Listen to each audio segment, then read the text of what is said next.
Assalamu alaikum wa rahmatullahi ta'ala wa barakatuhu. Yan uwa barkamu da warhaka, barkamu da sake kasancewa a wannan channel mai albarka na Musti Tech TV.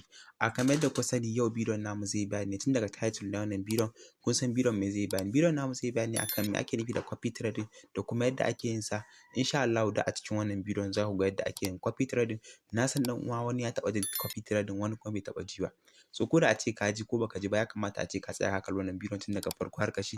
Idan har dai baka so ka yi losing wani step, sannan idan har dai kana so ka ƙware kuma ka san yadda ake trading kuma ka koya daga wanda suka ƙware ƙwararru sosai.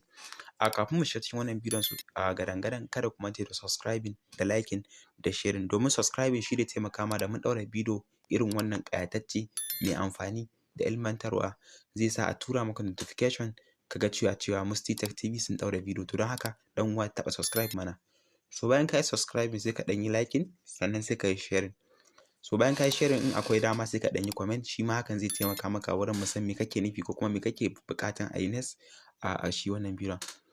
Me ake nufi da copy trading? Copy trading wani tsari ne da ke ba mutane damar kwafan kasuwancin wasu, like kaman ka kwafi trading ɗin wani like expert kenan wanda ya ƙware sosai a trading, ka kwafi irin trading ɗinsa sannan shi ma ka zo ka yi, ka ba shi wannan asset ɗin naka ya ma trading da shi sannan kai ma ka zo ka samu profit da yawa. So wani zai ce ya za a yi in ba ma wani wanda ya ƙware sosai wanda na san yana da wahala ya yi losing a trading ya min wannan aiki. Kamar yadda kuka sani bybit sun fito da tsari kala-kala ko kuma in ce duk wani exchanger suna da wannan tsarin na copy trading, wanda yawancin ku na san ba su sani ba, wasu sun sani, wanda idan ka shiga bybit za ka ga akwai copy trading. Idan ka shiga copy trading din za ka ga akwai wanda bybit ta yi listing a ciki, akwai mutane wanda za ka gan su expert ne sosai a trading sosai, sun ƙware sosai. Za ka duba ka ga nawa suke ka ansa na trading, like za ka iya ba mutum $20 ya ma trading wanda za ka samu profit da yawa wanda ba ka tunani. Wani $50, wani zai sami minimum, wani 20, wani 10, wani 50, wani 5, ya danganta, is depend. To menene amfanin copy trading? Copy trading yana da kyau sosai musamman ga wayanda ba su ƙware sosai ba, domin hakan zai hana ka asara. Misali kai da ka je kai trading ka kai asara, su yana da wahala su ma trading kai asara gaskiya. So wannan shine don haka copy trading na da amfani sosai. Idan har dai kana da wani asset wanda ajiyayye haka za ka iya ɗauka ko da a ce 10%, don ba na ba da financial advice, ban ce ka yi dole ba, but amma shawara ne wannan kuma yana da kyau sosai. Ko da a ce ba wai yi aka yi ba, ya kamata a ce ka tsaya haka wannan bidiyon don zai taimaka maka sosai wurin ka san yadda ake, wanda ko da a ce nan gaba ka ji labarin shi wani na maganar copy trading za ka ce ai na san yadda ake yin shi, ga yadda ake yin shi, ga yadda ake yin shi. To hakan na da amfani sosai. A yadda copy trading ke aiki, za ka iya buɗe in ka buɗe bybit, in ka buɗe bybit ko exchanger daban ko wani Binance ko haka, so za ka zo ka shigo ɓangaren copy trading, za ka ga expert wanda suka ƙware sosai a ɓangaren trading, za ka duba komi nasu da sauransu sai ka ba su wannan amount ɗin naka. A cikin bybit ne, bybit suna control ɗin komi da komi. Kamar yadda ku sani bybit ba wai exchanger bace na wasa, kuma bybit ba exchanger bace za ta cuce ka ko ta maka wani abu. Don haka kar ka yi tunanin wai idan ka sa kuɗinka a can wai akwai wani matsala. Babu wani matsala 100%. So shawarar da zan baku shine idan dai kana da hali, ba a ce duk za ka yi trading kar ka ringa cire full asset ɗinka ka yi trading da shi, ka ringa cire 10%. Misali in kana da 100,000 ka cire 10,000 ka yi, in kana da 200,000 ka cire 20,000 ka yi, in kana da 100,000 ka cire 30,000 ka yi. Kai haka dai, kar ka ringa ɗaukan asset ɗinka gaba ɗaya kana sa shi a kasuwanci, wannan babban hatsari ne, ko kuma in ce ba wai babban hatsari bane, yana iya ja maka matsala sosai, ka tashi ka wayi gari baka da komai. Don haka duk abin da za ka yi ka ringa cire 10% na asset ɗinka. So wannan shine shawarar da zan ba mutane. So kada ku mance da subscribing da liking da sharing. Mu shiga cikin wannan bidiyon. Insha Allah wannan bidiyon za a muku bayanin me ake nufi da copy trading, sannan da yadda ake yin shi, da kuma yadda ma ake sa jari, da ma yadda ake fara shi. Idan dai har ka kalli wannan bidiyon from A to Z za ka sani. Kada ku mance, kafin in cika ku da surutu, kada ku mance da subscribing da liking da sharing. Mu shiga cikin bidiyon. That's good. Ina wa'anda suke so su fara trading, ina wa'anda suka fara trading kuma idan suna yin losing kuɗinsu, ina wa'anda kuma suke son su haɗu da manyan traders na duniya baki ɗaya. So bybit ta zo mana da wata hanya wadda ake kira da copy trading. Copy trading dama ce wadda aka ba duk wani wanda yake da ra'ayin fara trading, zai haɗu da manyan traders ta yadda zai yi investing a ƙarƙashin account ɗinsu, yadda zai riƙa samun riba, zai riƙa samun 'yan kuɗaɗen shi. So da farko za ka shiga nan inda aka samu, so in ka shigo inda aka samu za ka dibi inda aka sa copy trading, gashi nan aka sa copy trading sai ka shiga. So in ka shigo nan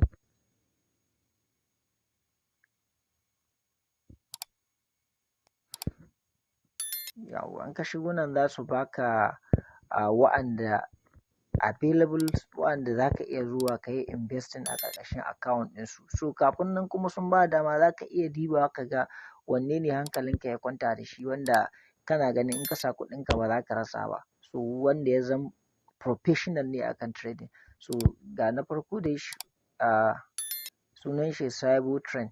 So bari mu shiga.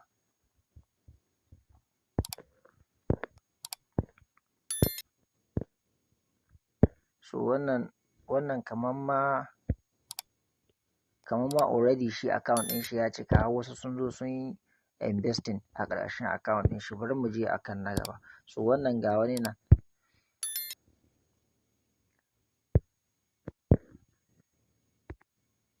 Ga wani sunan shi Red Warrior ko? So bari mu yi investigations akan account ɗin shi. So wannan Red Warrior gashi yana da 81 followers, yana kuma ya fara shi tun kwana 41 suka wuce. So bari mu diba mu ga.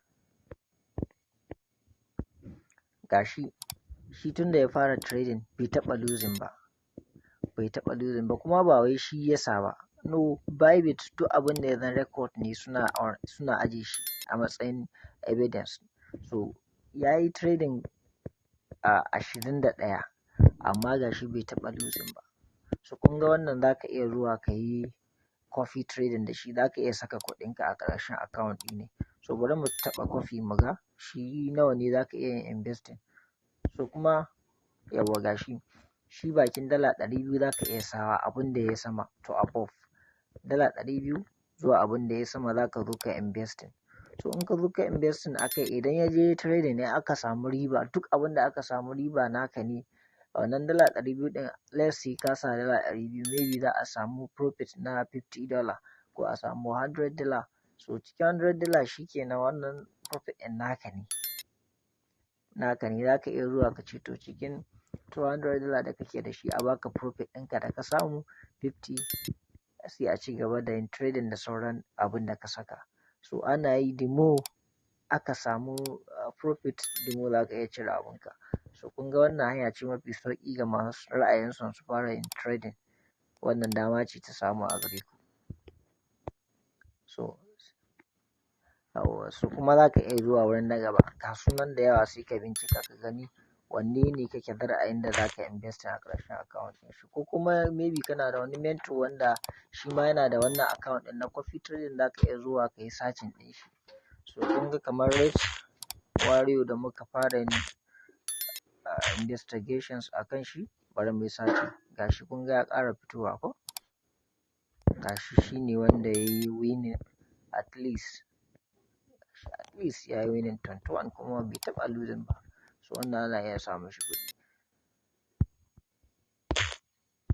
So za ka iya zuwa kuma ka yi naka bincike ka gano wanne kai kuma kake da ra'ayin sama naka. So ga kuma wani blockchain. Bari mu shiga wurin blockchain. So blockchain gashi shi yana da followers kusan 233. Yana trending kwana 11 da farawa. So gashi shi kuma kun ga gashi ya zo ya yi winning kusan 37. Ya yi losing kusan biyu kacal. Ya yi winning 37 ya yi losing 2. So wannan ma za ka iya zuwa ka saka mishi. Na ma fi yarda da wannan akan wancan da aka ce 0. So it depend dai duk wanda za ka yi shi kuma bari mu ga nawa ake investing. So shi kuma gashi ya sauƙaƙa daga bakin dala 50 za ka iya zuwa ka saka a account ɗin shi. So wannan ma za ka iya zuwa ka yi. So wannan hanya ce mafi sauƙi wadda bybit suka fito da masu ra'ayin son su fara trading amma kuma ba san ta yaya za su yi su fara ba. Kawai abin da ake so ka buɗe bybit ka yi verifying, sai ka zo inda na gwada ma, sai ka zo nan mu ka shiga za ka ga inda aka sa copy trading. So sai a je a gwada Allah ya sa mu.